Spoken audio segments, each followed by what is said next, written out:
Khandakar farm হাউসে স্বাগত জানাই। আজকে 6ই আগস্ট আমরা এমনি ক্যাজুয়ালি ঘুরতে ঘুরতে এসেছি। এসে মানে অনেকটা মনে হচ্ছিল যে বড় একটা জঙ্গলে চলে এসেছি, গাছপালা এত বড় হয়েছে। তো খুঁজতে খুঁজতে আমরা এই যে এখন একটা জলপাই গাছের নিচে এসে দাঁড়িয়েছি এবং গাছটা অনেক বড় হয়ে গেছে। আমার মনে হয় এটার বয়স 10 বা আরও বেশি হবে।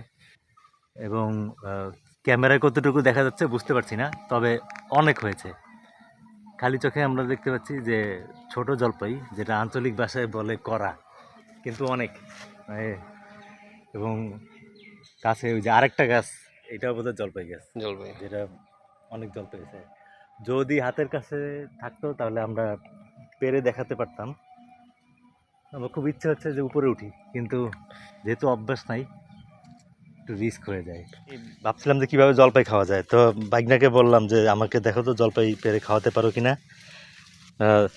এই কথা বলতে একটু দেরি হয়েছে, কিন্তু বলার আগেই বাইকনা তরতর করে গাছে উঠে যাচ্ছে এবং আমার নিজের একটু ভালো লাগছে যে জলপাই পেরে নিয়ে আসবে। আবার হিংসা হচ্ছে যে সে যেরকম তরতর করে উঠে যাচ্ছে এই বয়সেও, এতদিন পরেও আমি কেন পারলাম না। বুড়া না হলেও আমরা একেবারে কচি বলতে যেটা বুঝে আমরা সেটা না। আমাদের জন্য খুবই ভালো লাগলো। এই যে একটু আগে বলছিলাম যে যদি কাছ থেকে দেখাতে পারতাম ভালো লাগতো। অবশেষে আমরা এই যে জলপাই পেয়েছি।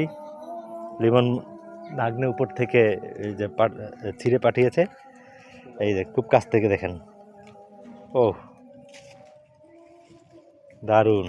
আমার কাছে মনে হয় এখানে আসা সার্থক। এবং এই জলপাইগুলা যখন কিছুদিন পরে এটা ম্যাচিউরড হবে, যেটাকে আঞ্চলিক ভাষায় আমরা বলি বাড়তি হবে, তখন নিশ্চয়ই খেতে মজা হবে।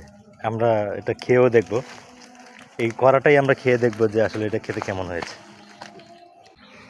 এটা গাছে ছিল যেহেতু আমার মনে হয় যে পরিষ্কার কিনা বা এই সূচিবাই নিয়ে আমরা টেনশনে পড়ার কারণ নাই। আমি তারপরেও তুলনামূলক পরিষ্কার একটা এই যে নিলাম। এখন এটাকে দেখি কেমন।